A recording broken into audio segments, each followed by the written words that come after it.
Bonjour à tous, bienvenue à notre écho du jour. Nous sommes ravis de vous retrouver aujourd'hui encore sur notre plateforme d'écho d'en haut.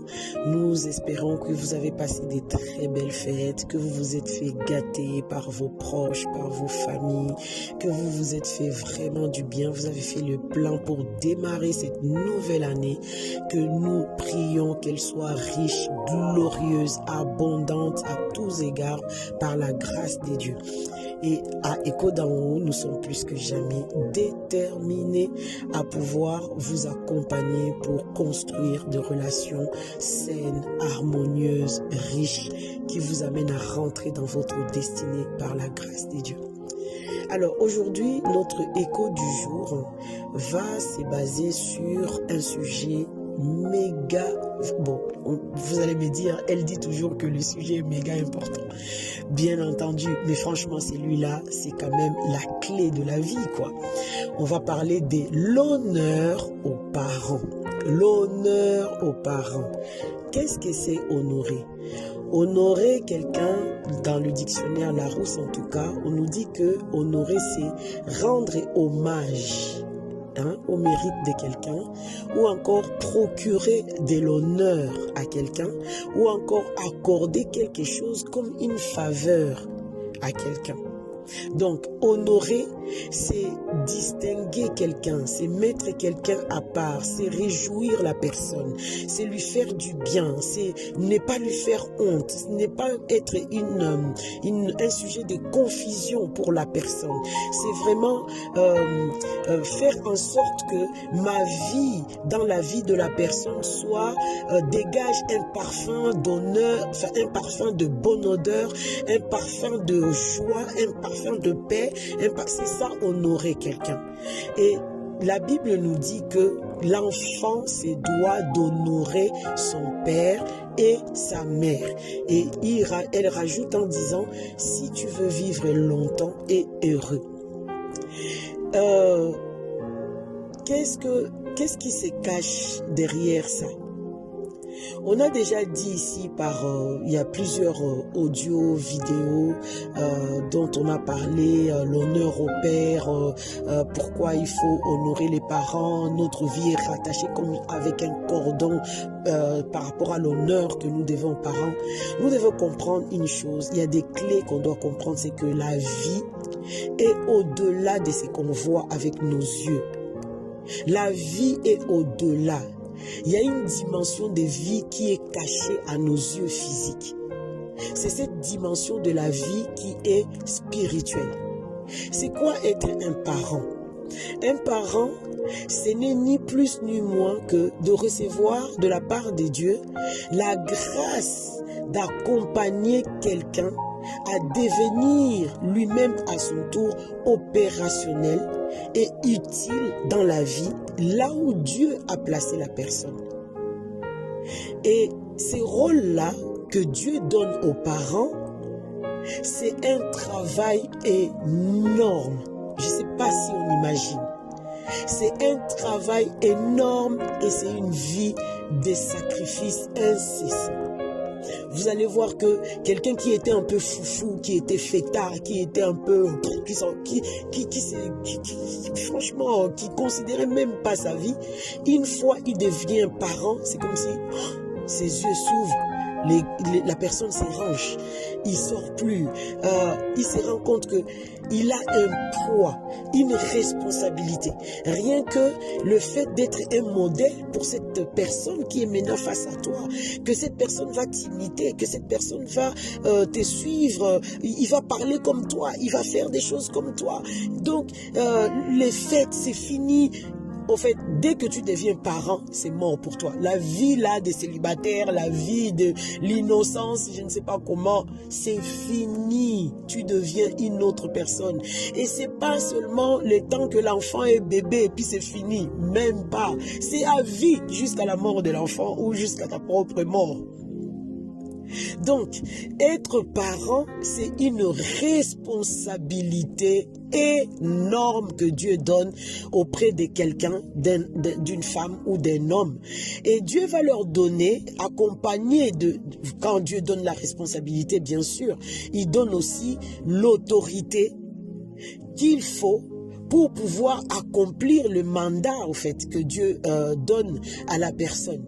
Il va donner, en fait, un pouvoir. Bon, pouvoir, ne voyez pas ça côté dictature ou je ne sais pas quoi, mais c'est un genre de poids spirituel, au fait, que Dieu donne aux parents vis-à-vis de l'enfant, pour bien éduquer l'enfant, pour bien le formater dans la vie, afin qu'il devienne lui-même un adulte sur qui la société va compter.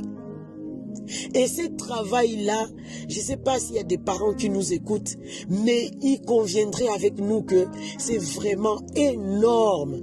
Et il n'y a que quelqu'un qui n'est pas encore devenu parent ou qui est un peu, voilà, qui peut croire qui est encore enfant dans sa tête, qui peut croire que c'est rien, c'est acquis, c'est, voilà, c'est, bah oui, t'es mon père, tu es obligé de faire ci, de faire ça. Oui, mais attention, n'oublie jamais que ces parents-là est un individu aussi à part entière et qui peut aussi vouloir faire sa vie comme répondre à ses envies, répondre à ses besoins, ne pas développer la culture de l'amour, du sacrifice, tout ça. Il n'est pas obligé. Au fait, il accepte ses rôles, il endosse ses rôles en prenant ses responsabilités sur ses épaules, en faisant bien par motif de conscience vis-à-vis de Dieu qui lui a donné cette responsabilité. Donc, bien entendu, au fil du temps, la relation parent-enfant ne sera pas la même que... Enfin, le parent de l'enfant de 2 ans n'est pas le même parent du même enfant lorsqu'il a 30 ans. La relation va évoluer. Mais la base de cette relation restera la même, c'est-à-dire le respect vis-à-vis des parents et l'honneur vis-à-vis de parents. Honorer va aller au-delà seulement de satisfaire, de réjouir, de tout ça, de rendre fiers les parents, tout ça. Ça va aller jusqu'au point où, au jour de la vieillesse des parents, l'enfant se doit de soutenir les parents, en fait, de les assister, pour qu'ils puissent garder, au fait, une qualité de vie qui soit convenable aux êtres humains.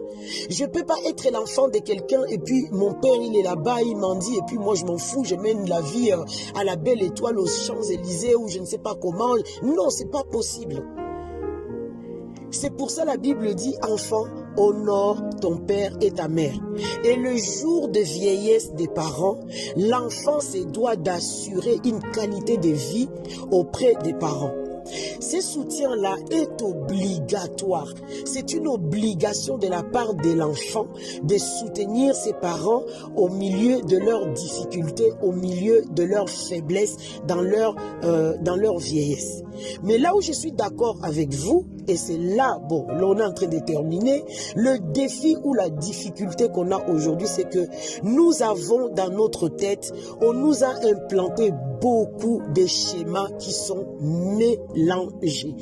mélangés par l'esprit du monde, mélangés par les fausses doctrines concernant la relation parent-enfant.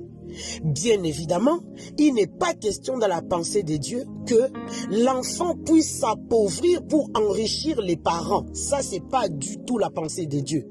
Pourquoi? Parce que Dieu dit que les parents, c'est à eux de laisser un héritage aux enfants. Donc, si les parents sont censés laisser l'héritage aux enfants, c'est pas à l'enfant de l'enrichir, ça n'a aucun sens.